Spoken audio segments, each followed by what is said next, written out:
Following the conclusion of the election, the time has come for introspection, stock-taking, review, and evaluation. Since the conclusion of the election, diverse opinions have been expressed by political parties, candidates, observers, analysts, and the general public on aspects of the elections that took place in February and March.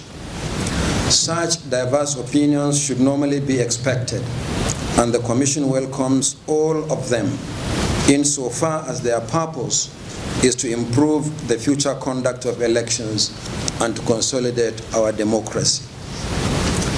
The Commission has consciously not joined in these commentaries in the immediate aftermath of the election for several reasons.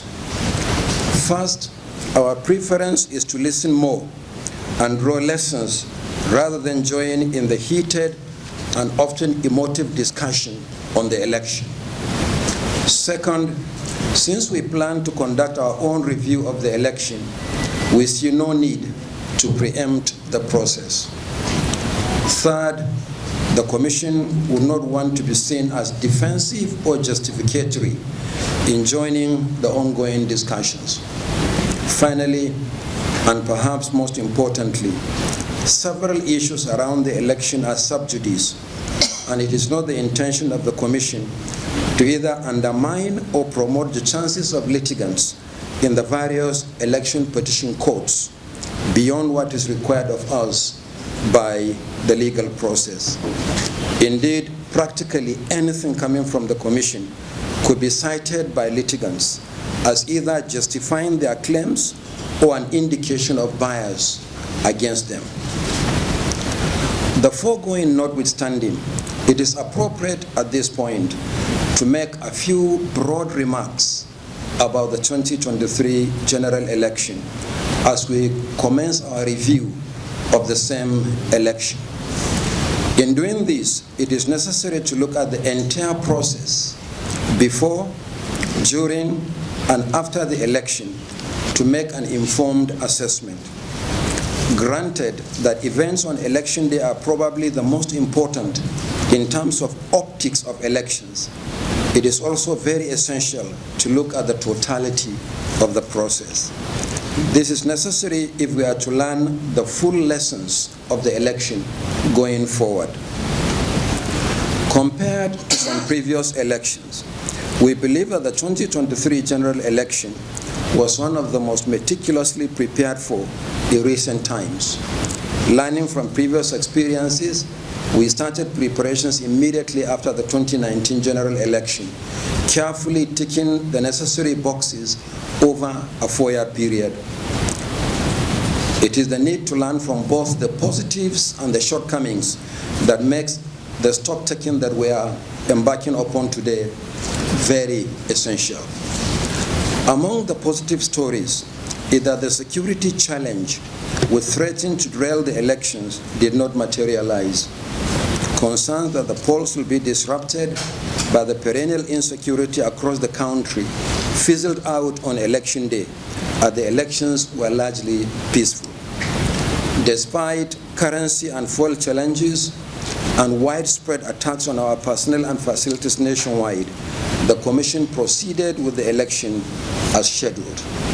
The first set of elections, the Presidential and National Assembly, held as planned for the first time in the last 4 general elections conducted in the country.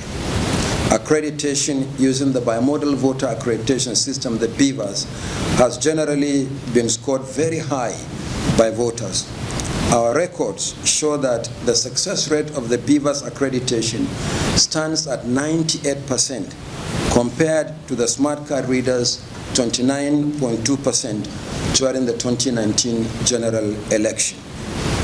Above all, despite the divergent opinions about the outcome of the election, the overall outlook suggests that it is fair reflection of a complex multi-party democracy. We wish to remind Nigerians that elections were held for a total of 1,491 constituencies, made up of 1 presidential, 28 governorship, 109 senatorial, 360 federal constituencies, and 993 state assembly seats. Our record shows that these elections have produced the most diverse outcomes ever produced since 1999.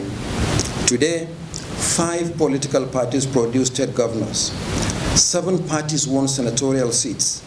8 are represented in the House of Representatives and 9 in the state houses of assembly. Clearly, the 10th National Assembly is certainly the most diverse in party representation since 1999. In some states around the country, different political parties control the legislative and executive arms of government. What is clear from these records also is that the days of single-party dominance of our national politics are probably gone. Furthermore, many prominent candidates lost in the constituencies they contested, and political parties lost in some of their presumed strongholds. Still, we must acknowledge that there were some challenges which were structural, infrastructural, and human in nature.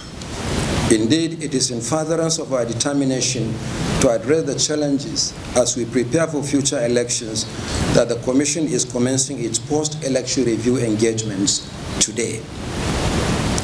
We are presently looking at all the evidence of infractions during the election, including the prosecution of electoral offenders.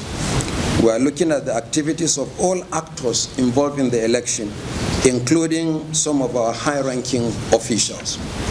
I can confirm that the Nigeria Police concluded its investigation of the conduct of our resident electoral commissioner in Adamawa State and submitted the case file to us.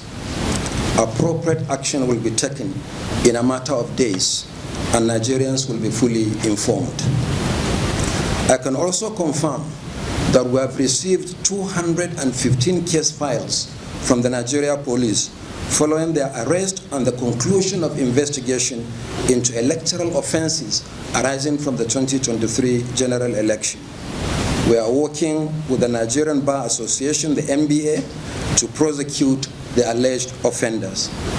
Already, the Bar Association has submitted a list of 427 lawyers across the country who have volunteered to render pro bono services to the Commission.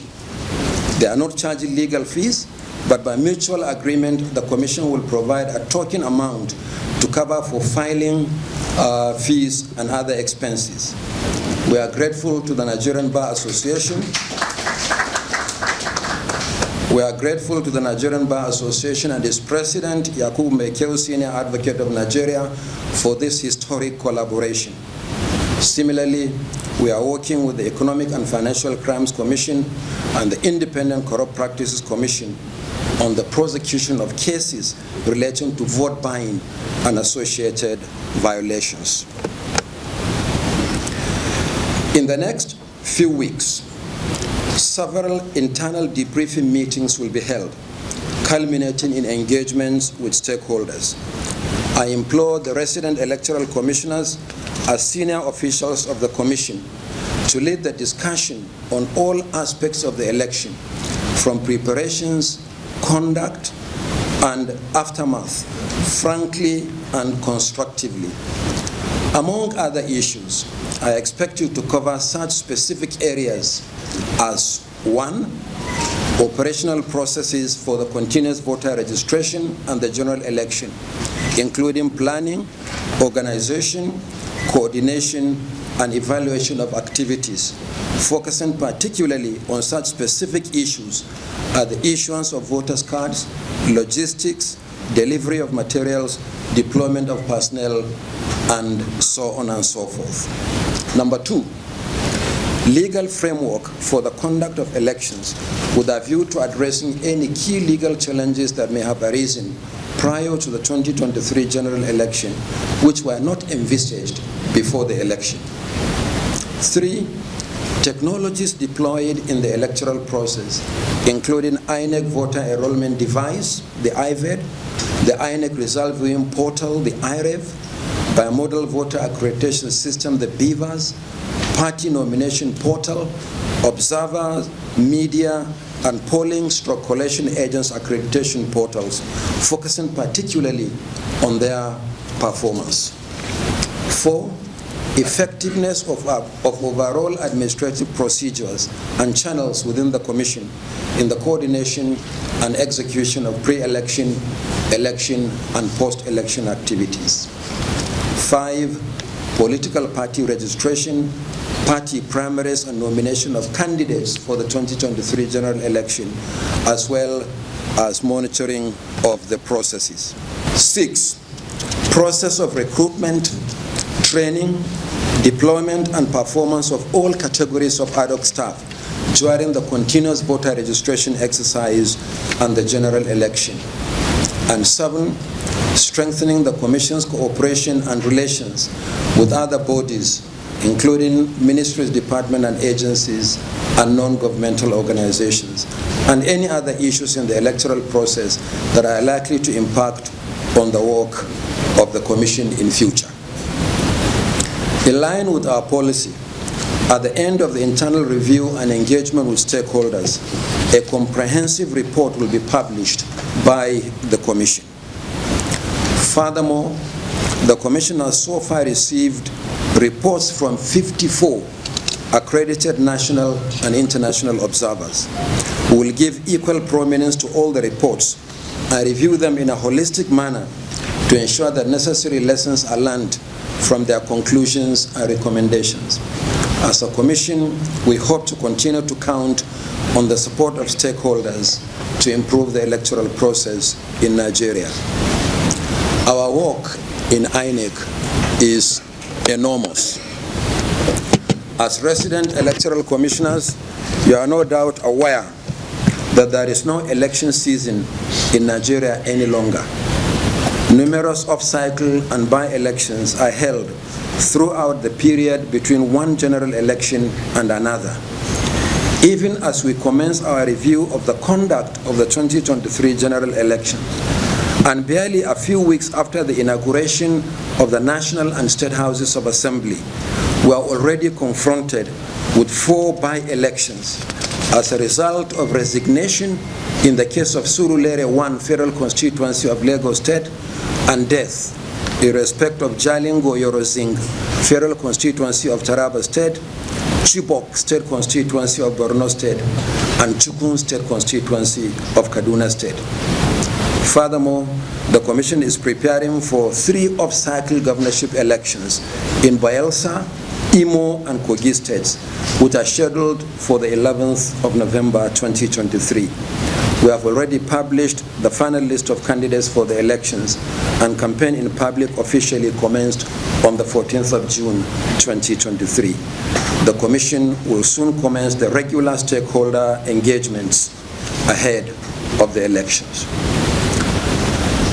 Let me at this point specifically reiterate to the resident electoral commissioners that we are commencing these debriefings with you because you are central to the conduct of elections.